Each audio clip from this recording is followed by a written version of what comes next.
There will be no Masali Badusa slander on my channel. There will be no homophobic rants on my channel. If you are here for that, go away. Or you can say in the comment section, like, subscribe, and come at me crazy. Come at me crazy in the comment section. I'm ready. I have time. I actually do have time. Hi, my name is Fereal, and today I'm going to have a little segment on my channel called Thoughts from Books. I am furious. I am upset. I have all my book feelings, and I need to talk about it. I watched a series, and then I had to go reread the books because I felt like I lost my mind. And the thought that I had while reading is how a detail in a story can change a character, the theme of the story, and the plot line, the actual storyline. Francesca's story can no longer be told as it is in the books. And let me tell you, Francesca has the best storyline in all the Bridgerton books. The first thing that I want to talk about is Francesca's doubt that she shows right after she kisses her husband at her wedding. The second thing I would like to talk about is her visible reaction to Michaela. And the third thing I would like to speak about is the fact that Michaela is a female. I will give you a little synopsis, and I will also give you an entire spoilery review of When He Was Wicked. Okay, the story of Francesca Bridgerton is this. She falls in love with a husband. His name is John, and he's the Earl of Kilmartin, with his home seat being over in Scotland, right? He has a cousin, and this cousin's name is Michael Sterling, and Francesca Bridgerton meets him 3 days before her wedding. And Michael Sterling falls head over heels in love with Francesca. She is oblivious to this information, but the world shakes beneath his feet. Francesca is head over heels in love with her husband. Let me explain with my book. At the beginning of every chapter in Francesca's books, there is an excerpt from a letter that she writes to one of her family members, or Michael writes to her, or to John, or John writes to anybody. It's always the three of them writing to somebody, right? And the first thing that happens in chapter 3 is Francesca writing to Eloise, stating, I am madly in love with my husband. I would die without him. That she writes 3 weeks after she's been married. Yeah, she's so elated by this whole new change and actually being in Scotland, and it's just a great time for her, right? And what happens is Francesca and Michael and John, they have this 3-way friendship because she's now stepped into this best friend relationship that her husband has with his cousin, and he becomes her best friend too. So they have this relationship of just respect and just chilled vibes, and John is always just his neurospicy self, just relaxed, and she is coming out of her shell, she's being more of herself and doing more of the things that she loves. And then Michael, he doesn't live with them, but he's always in their space, and he comes for breakfast, and he tells, and there's one thing that always happens is she always asks him about his rakish exploits, and her husband is chilled about that because he's absolutely secure in the fact that his wife is in love with him, because she's completely in love with him. John and Francesca, they flirt in front of Michael. Okay, it drives him up the wall, and he hides it well because they don't notice, but they have this loving relationship in front of Michael. And that's the thing, she has no doubts. It is one of the most important parts of the story that Francesca will then have with Michael, is the fact that he is not replacing John in any way. It's a different type of love because she felt like her husband was her soulmate. And that is now completely removed. That's no longer there because, number 2, Francesca has a visible reaction when she meets Michaela.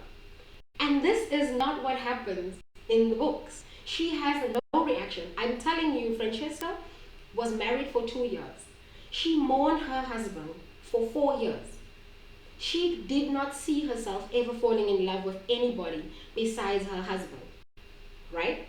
And her having this visible reaction to meeting Michaela is so ridiculous, because then it just becomes a forbidden fruit type romance. And if there's one thing that When He Was Wicked is not, it's a forbidden fruit type romance on the side of Francesca Bridgerton. But it would have been so easy to change that scene, to have Michaela have that response to Francesca. Because here is what happens in the books. In the book, Michael says it so clearly, is that his world actually shifts when he meets Francesca. He then has to choose to hide that in order to respect his cousin. Let me find it, let me find it, let me find it. He took one look at Francesca Bridgerton and fell so fast and so hard to love, it was a wonder he managed to remain standing. Unfortunately for Michael, however, Francesca's surname was to remain Bridgerton for nearly 36 hours longer. The occasion of the meeting was, lamentably, a supper celebrating her imminent wedding to his cousin. Life was ironic that way. Michael liked to think in his more polite moods. In his less polite moods, he used a different adjective entirely, and his moods since falling in love with his cousin's wife were not often polite. So having Michaela have that response to Francesca would have been the perfect solution. Francesca is oblivious to all of these thoughts that Michael has. She remains that way until he actually spells it out for her, like a day before their wedding, because she just starts to notice him. I'm getting ahead of myself. Let me explain the third thing.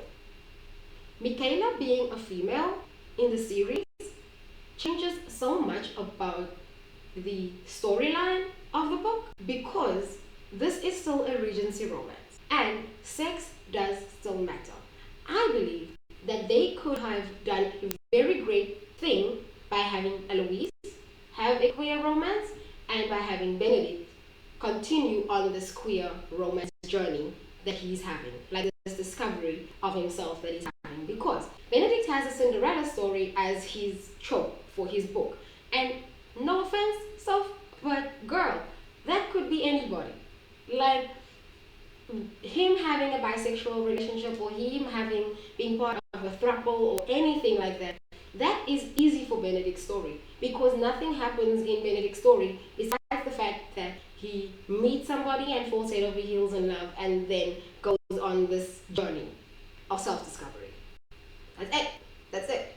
But Francesca's love story is dependent on the fact that the person she falls in love with inherits the earldom from her husband. That is such a vital part of the story, because for Francesca, the themes that are explored is a second chance at love. The inciting incident for her story is her yearning to have a child. And the third thing is the guilt that Michael has because of his cousin's death. Michael has always respected his cousin. He's always loved his cousin. He never let anybody know about how he feels about Francesca. But here's something that happens within the books is, guys, I didn't even tell you what happens in the story. Okay, so Francesca Bridgerton is married to John Sterling for 2 years. Then he dies of a brain aneurysm while she's on a walk with Michael. He was just not feeling well, so they went out together and they come back and he's dead in bed, right? Michael supports her in that moment. He's there with her as she falls apart, because the thing is, Francesca is also pregnant at the time. And as you know, as I've stated, she feels like she would die without her husband. But Michael is there. She still has a baby that's on the way. And within about 2 weeks or about a week, she loses all three of them. She loses her husband, then she loses her child. Then Michael, stricken with grief, feels like he can't be there for her in the way that he should be, because of the guilt that he has for always coveting his cousin's wife. And he also feels guilty because he now inherits the earldom from his cousin, because John was an only child. So he gets everything that belongs to John. His land, his money, every single thing. He is now the Earl of Kilmartin, which he never wanted to be. So instead of just processing all of that, the boy runs away. No. It is... Guys, I don't enjoy. But anyway, he runs away to India for 4 years. And Francesca is left to deal with losing everybody that's important to her, the two people that were closest to her, and losing her child. So she's in mourning for that all that time. And then 4 years later, she starts having these feelings of wanting to have a child. So she's going back to London and she is going back onto the marriage mart. When she gets to her house in London, she's there for only one evening, and then Michael comes back. So Michael comes back into London and he goes to their family home, not realizing that she's in London. He thinks she's still in Scotland. So they meet there, and there's this tension between the two of them because during his time away, he didn't want to write to her. Like, he usually contacted her mother-in-law, or he contacted his mom to find out how things were going, and she harbored this resentment towards him because she felt like, you abandoned me when I needed you most, and I don't respect that, and my husband wouldn't have wanted that for us because I felt like I lost you too. So obviously she harbors resentment towards him. And then she makes her plans known to him, and it freaks him out. So her plan is to just join the marriage mart. She's not looking for love because she loved her husband and she just wants a child. There's this one incident where they're sitting in the park and he notices how she's staring at the kids that are playing in the park, and then she tells him about her intention to join the marriage mart and she's going to the modiste to get new colors, and then he says you should wear blue because he's always loved, you know, the Bridgerton blues situation. And then they're still talking, but then Francesca notices something. So she had known, of course, that Michael was handsome, even startlingly so, but it had all been an abstract sort of knowledge. Michael was handsome just as her brother Benedict was tall, and her mother had beautiful eyes. But now, she looked at him and she'd seen something entirely new. She'd seen a man, and it scared the very devil out of her, right? This is the first instance she starts seeing him as a man. And guess what? This is like 30% into the book, is when she sees him as a man for the first time, right? So later on, they accidentally kiss, and ma'am is so shocked and feels so guilty about it that she abandons all her prospects in London and runs back to Scotland. But then in steps our fairy godfather, Colin Bridgerton. You guys won't know it, but Colin is everything. Colin is everything in this book series, and the show does not do him justice because Colin then speaks to Michael about, and he lays it out so logically and with such condescension as well, but he speaks to Michael and he tells Michael, you marry her. And Michael's like, excuse me? He's like, you're looking for a wife because you're the Earl and you need a wife. She's looking for a husband because she wants a child. Just marry her. She's going to have a loveless marriage, but she already loves you. It's not the love that a man has for a husband, but she still loves you and she cares about you, and you would be able to treat her well because you respect her and you respected her husband. And that plants a seed in his head. But obviously, what he thinks Colin doesn't realize, but Colin actually knows, is that he is in love with her, and it's actually hurting him to think of having her in that way when he has this guilt about having everything his cousin has, but not having the one thing that his cousin has always had that he never had, which is the love of Francesca, right? So he goes back to Scotland under the guise of telling Francesca about Penelope and Colin's marriage. So he goes and he tells her the news, and that's when they are alone at Kilmartin House in Scotland, because all the houses are called Kilmartin House everywhere.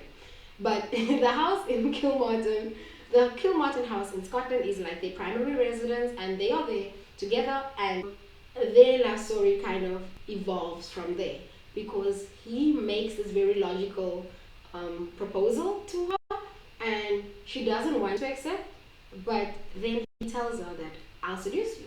And then he starts seducing her, and then it's all the spiciness of the romance novels as we expect. And then she still says no to the proposal. Okay, she doesn't say no. She just says she will wait until she's pregnant because she also has this fear of being barren and then marrying somebody, feeling like she's entrapped him, and now they're in a marriage where he can't get an heir when he should be able to get an heir, and she doesn't have the baby that she actually wants, and she would have then married somebody for no reason because she doesn't have a reason for marrying somebody other than having a child. And that is why Michael's sex is important in the books, because a child is a very big part of the reason she wants to remarry. And his guilt of inheriting the earldom is a big part of his internal conflict, which will now no longer be a thing. So obviously, the story will no longer be the same. And for me, Francesca's story hinges on these different factors. It hinges on the fact that the main, even though it's a second chance love, there was no forbidden fruit type situation. There was no emotional cheating involved. It's a beautiful story because she genuinely loved the first time around.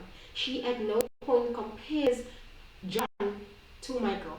Like for the first few episodes of me watching Francesca and John's relationship, the main thing that I was worried about for myself was, oh my god, when this man dies, when this woman finds him in that bed, I am going to lose it. I am going to cry my eyes out when we find John dead in his bed. That was my biggest fear. Because John in the series is just perfect. Because in the book, he's not there in the book for long, obviously. He's still a big part of the book, but he's not in the book for long. So he's in the first chapter where he's already starting to feel unwell. But he's sitting with his newspaper, and Michael and Francesca are having like this conversation about Michael's exploits, and John is just listening in the background. He is reading, but he's also listening to the conversation. And then when Francesca becomes too much, he will tell her, leave my cousin alone, just let him be, stop nagging him and stuff like that. So he is still part of the conversation, but he's in his little bubble, and he's just so adorable and so cute and so loving, and he's just everything. And John in the series is exactly that. And to have Francesca have that moment of doubt sullies everything about the relationship. It upsets me so much. It upsets me so much because it just feels so out of character. It changes her character completely. The response that she has to Michaela changes her character, because even in the book, Michael has this moment where he's thinking about if he were to ever be discovered for having feelings for her, because that's in the beginning of the book. He's like, he needs to hide his feelings so well, and he needs to monitor all his actions. Like when he sees her approaching him, because obviously she's comfortable with him, so when she touches him, like I think she touches him on the arm when she's worried about him, before she touches him, he needs to make sure that he doesn't flinch or that he doesn't let anything slip about how he feels about her, whether it be negative or positive. Because if she knew about it, she wouldn't say a word. Her character wouldn't allow her to even acknowledge his feelings.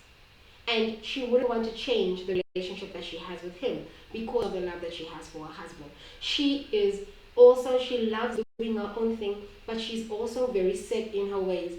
Even while she's a widow, she still feels like she needs to act in accordance to societal rules. So everything about Francesca's character is, if she were to be queer, she would repress it.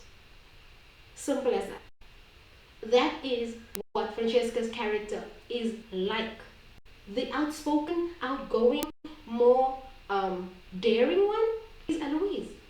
It is Benedict. Okay, Benedict is like a little soft boy, but they are more likely to go against societal pressures, to go against the rules. Like even in the series, Francesca, before she meets John, she's like, I'm just do what the queen says.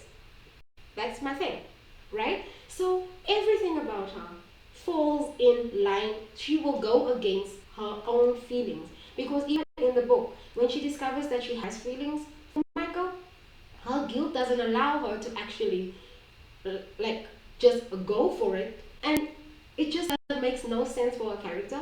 It makes no sense for the themes that are explored, because now what are the themes going to be in the series? It's going to be guilt. That's all it's going to be. If John dies while she's had feelings for Michaela, how will the relationship between her and Michaela actually make sense to people? Because romance and cheating? No. Like, Lady Danbury had the worst husband. If she were to find somebody and cheat on her husband, we would frown upon that too, because we want our great characters to remain great characters. And cheating does not fall in line there. Cheating does not fall in place. This is not Grey's Anatomy. Oh my god, I can't, my brain just doesn't want to. I am so annoyed and I'm so upset. And yes, that's my mini rant disguised as a review, disguised as a thoughts from books moment. I've probably been ranting, but if you are, here's my final thought. If you are a Bridgerton watcher and you always watch the season instead of reading it because you feel like you don't want to spoil yourself, go ahead, read the book. Because I don't doubt that Netflix will tell a great story for Francesca. It just will not be her book story. So go ahead, read the books, do the most, leave a comment, leave a like, and tell me about your thoughts regarding Francesca. Don't give me your thoughts regarding Colin, because I will stand for no Nicola or Luke slander in these comment sections, because even though the writers did not do them justice as they should have, Nicola and Luke sold that story to me so well. Every single time. I forwarded through every Benedict storyline. I don't even regret it, because that's no, just no. But Luke and Nicola, oh, that boy clawed his way out of the mess that the writer's room had for him. And I'm so proud. I'm just so proud. I hope to see them in season 4, obviously. I think that the continuation of their story will do them justice even more, because the things that are taken from the books for them are perfect. The way their love story is portrayed is just perfect. I need them to just make Colin the man that he is, because you guys really sleep on Colin. You really do. And he is everything I need him to be. So this video is not about the season. The video is just about your thoughts about Francesca Bridgerton's relationship. And I think they would be able to tell a great queer story. I don't put it past them, but I'm just saddened by the fact that it won't be that story. And it won't have those themes, because it can't have those themes. It might have been able to have those things if Michaela had the visible reaction, and if she didn't have this moment of doubt. Like, just pause it like a few seconds. Like if Netflix could just cut out that last section where she looks down, just take it out. Just chuck it. It doesn't need to be there. Because it's important that Francesca is a love charm, because it's also an L for the neurodivergent community. That is also not cool, because now it seems like he's somehow not worthy enough. He's somehow less than his husband. He's somehow not able to be no. He is perfect the way he is. He loves his woman. It just messes up so many things. It just messes up so many things. Just tells the most untrue story. It's not okay. It's not okay. It's not okay. So that's my rant ended. I will probably be returning to the internet. I've been away for a while. I'll be returning to the internet. So like, subscribe, do the internet things, and I will see you in the next video, where I will have more coherent thoughts than I've had here in the next video. Bye bye. Bye bye bye bye bye bye bye.